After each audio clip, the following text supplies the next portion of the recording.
नमस्कार दोस्तों, आज हम बात करेंगे उस चौंकाने वाली घटनाक्रम की जिसने अमेरिका और अफगानिस्तान के बीच में तनाव को फिर से बढ़ा दिया है। जी हां दोस्तों, अमेरिका के राष्ट्रपति डोनाल्ड ट्रंप ने साफ कहा है कि उनकी सरकार अफगानिस्तान के बगराम एयरबेस पर दोबारा कंट्रोल चाहती है। लेकिन तालिबान ने इस पर जो जवाब दिया उसने ट्रंप की पूरी रणनीति पर पानी फेर दिया है। दोस्तों, सबसे पहले समझते हैं बगराम एयरबेस अमेरिका के लिए इतना अहम क्यों है। दोस्तों, आपको पता ही है, जब अमेरिका के ऊपर 9/11 जैसा आतंकी हमला हुआ, उस हमले को अमेरिका ने तालिबान के द्वारा फंडिंग हमला बताया। उसके बाद में अमेरिका ने अफगानिस्तान के ऊपर हमला करके तालिबान की सरकार को गिरा दिया और पूरे अफगानिस्तान में अमेरिकन आर्मी ने कंट्रोल ले लिया।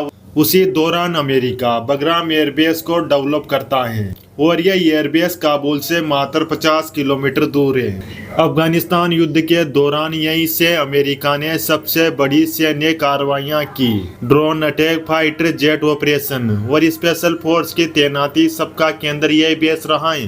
अफगानिस्तान में अमेरिका की 20 साल की मौजूदगी की पहचान यही एयरबेस था। यानी बगराम सिर्फ एक सैन्य ठिकाना नहीं बल्कि अमेरिका की सुपर पावर इमेज का प्रतीक भी रहा है। अब बात करते हैं डोनाल्ड ट्रंप के उस बयान की जिसमें उसने इस एयरबेस के बारे में चर्चा की है।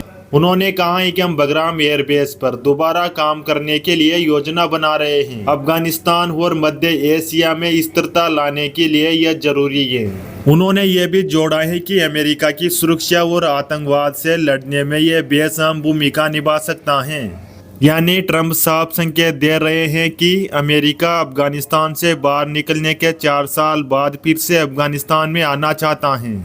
ट्रंप के इस बयान के बाद तालिबान का ऑब्वियसली जवाब तो आना ही था। तालिबान ने अमेरिका को सीधे शब्दों में ना कह दिया। तालिबान के प्रवक्ता ने कहा, अफगानिस्तान अब किसी विदेशी ताकत के लिए नहीं है। हमारे देश की जमीन पर किसी भी तरह की अमेरिकी वापसी की कोई जगह नहीं है। बगराम एयरबेस अफगानिस्तान का है, न कि अमेरिका का।